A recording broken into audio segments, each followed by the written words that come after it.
सबिला खातून, please कम। नमस्कार। नमस्कार। और आप असम से आए हैं? आसाम से आए हैं? यस। थोड़ा सा अपना ब्रीफ बताइए। अगर आपको हार्ट अटैक से डर लगता है तो आपको ये सुनना चाहिए क्या करना होगा, बचने के लिए हो जाए तो क्या करना होगा, राइट, और क्या नहीं करना होगा, दैट इज़ मोर इम्पॉर्टेंट। हम क्या करते हैं, हार्ट अटैक हो गया तो अगला स्टेप क्या है, हॉस्पिटल ले जाओ, यही है ना, राइट। तो खैर इनकी कहानी समझ लेते हैं, आप बताएंगे? ठीक है जी नमस्कार। ये मेरा मम्मी है, इनका उम्र 65 साल है।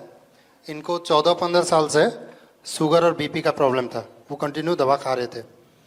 लास्ट 2024 को 31 दिसंबर को इनको हार्ट अटैक आया, तो हम लोग ने इमीडिएटली इनको नेम केयर हॉस्पिटल में ले गए, जो काफ़ी बड़ा अस्पताल है। वहाँ पे जाने के साथ ही साथ इनको आप आईसीयू में एडमिट कर दिया। तो आईसीयू में एडमिट करने के बाद मैं केस काउंटर में गया, क्योंकि हम लोग का आर्थिक हालत उतना ठीक नहीं है इकोनॉमिकली।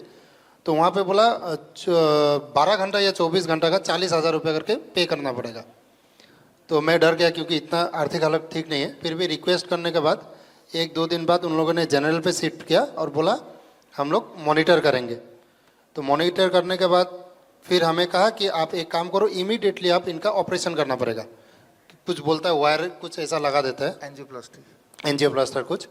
तो मैं कहा इसके लिए क्या करना पड़ेगा। उन्होंने फिर बड़े हॉस्पिटल, जो गुवाहाटी हम लोग का नॉर्थ ईस्ट का बड़ा सिटी है, वहाँ पे रेफ़र किया। क्या वहाँ पे जाओ 2.5 लाख रुपया लगेंगे, आपको इमीडिएट करना पड़ेगा, नहीं करेंगे तो पेशेंट का बचना मुश्किल हो जाएगा।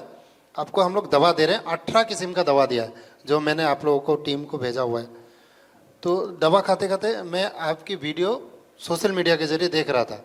तो सोशल मीडिया के ज़रिए आपकी टीम से बहुत मुश्किल से कांटेक्ट किया और डीआईपी डाइट फॉलो किया। और सर हार्ट अटैक से पहले पहले माँ का जो शुगर था वो 300 था खाली पेट में, और खाने के बाद 500 था, और बीपी भी लगभग 170 से 190 के आसपास रहता था।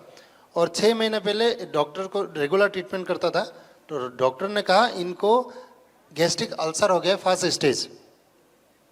तो इतना सारा बीमारी, अभी कोई डॉक्टर बोल रहा है बड़ा हॉस्पिटल में जाओ, हार्ट के लिए तो आपको सर्जरी करना पड़ेगा जो भी है, और बीपी और शुगर के लिए डोसेस बढ़ाने पड़ेंगे। इंसुलिन हम लोग को सुबह शाम दे दिया, दोपहर को मेडिसिन दिया खाने के लिए, गैस्ट्रिक के लिए बहुत सारा दवा, मतलब अनलिमिटेड दवाई था। तो जैसे आप लोगों की टीम के साथ कांटेक्ट हुआ, होने के बाद डीआईपी डाइट शुरू किया।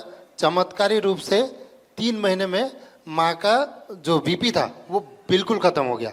मतलब आज तक 2-3 बार तो इनको लो प्रेशर आ गया, मतलब लो हो रहा है।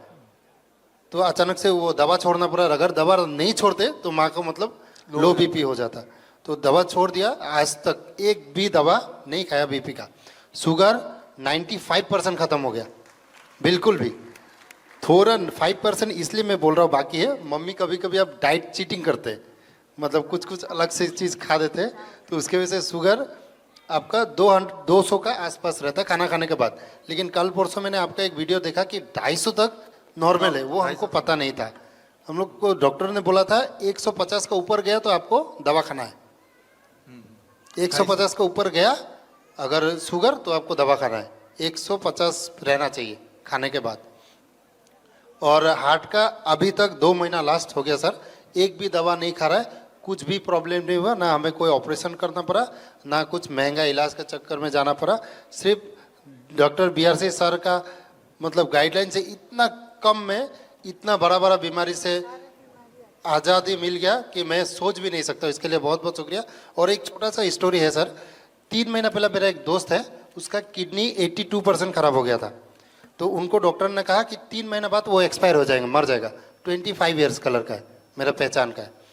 तो मुझे आपके बारे में मम्मी ठीक हुआ तो कॉन्फिडेंट में मैं उसके पास गया, तो उन्होंने कोलकाता में आपका ये क्या करता है किडनी ट्रांसप्लांट के लिए बात किया था 20 लाख रुपए में। तो मैंने कहा तुम्हारा पास टाइम कितना है, बोलता है 2 महीना बाद मैं मर जाऊंगा। तो ट्रांसप्लांट के लिए रेडी किया। मैं कहा सिर्फ 10 दिन दो, अब बीआरसी सर का टीम से बात करो, आप वो डाइट फॉलो करो, रिजल्ट देखो, फिर आप ऑपरेशन कर लेना जो भी करना है। अभी सर 1 महीना हो गया, वो डेली हफ्ते में 2 बार डायलिसिस करता था, 1 महीना से बिल्कुल डायलिसिस नहीं किया, अभी आराम में। बहुत ही।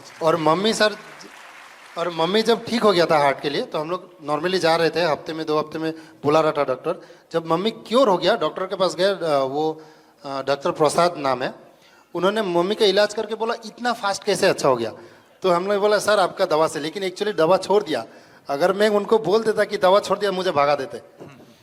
तो उन्होंने प्रिस्क्रिप्शन में लिख के दिया अभी आप मेरे पास आओ ही मत, मेरा दवा कंटिन्यू चलो, 6 महीना बाद आना कुछ टेस्ट के बाद।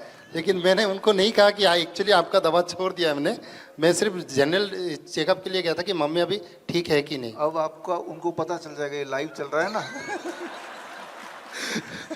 तो सर आप ही को बचाना पड़ेगा, क्योंकि वापस तो जा नहीं पाऊंगा। होप कि उन तक ये वीडियो ना पहुंचे, पहुंच भी जाए तो बीआरसी सर जिंदाबाद है, टेंशन नहीं है मुझे। Thank you sir. Thank you thank you thank you thank you. नमस्कार। स्लाइड। तो आपने कहानी सुनी, यहाँ पे जो मुख्य बात है कि हार्ट अटैक होना हुआ, अब क्या करना है। इनके केस में हार्ट अटैक हुआ, ये बचे कैसे? ये बचे तब जब इन्होंने बोला कि भाई हमारे पास पैसे नहीं है, तो बच गए, है ना। तो इनका क्लू क्या था कि पैसे नहीं होना, अदरवाइज एंजियोप्लास्टी हो जाता है, एंजियोग्राफी हो जाता है, बाईपास सर्जरी हो जाता, वो सब तो होता ही होता, राइट।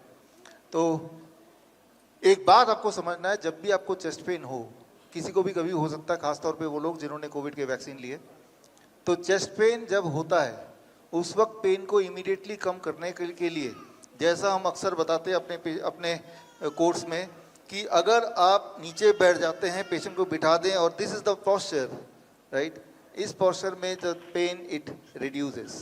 तो पोस्चर चेंज कर दो, कोई ये दवा है, और साथ में अदरक चबा चबा के अगर खा ले बड़ा टुकड़ा, आंसू आ जाए, तो नाइट्रिक ऑक्साइड प्रोडक्शन बढ़ेगा और होपफुली पेन विल सबसाइड। बड़ी से बड़ी बीमारी का आसान से आसान इलाज घर बैठे ही हो सकता है। अधिक जानकारी के लिए कांटेक्ट करें नियरेस्ट डॉक्टर बीआरसी क्लिनिक।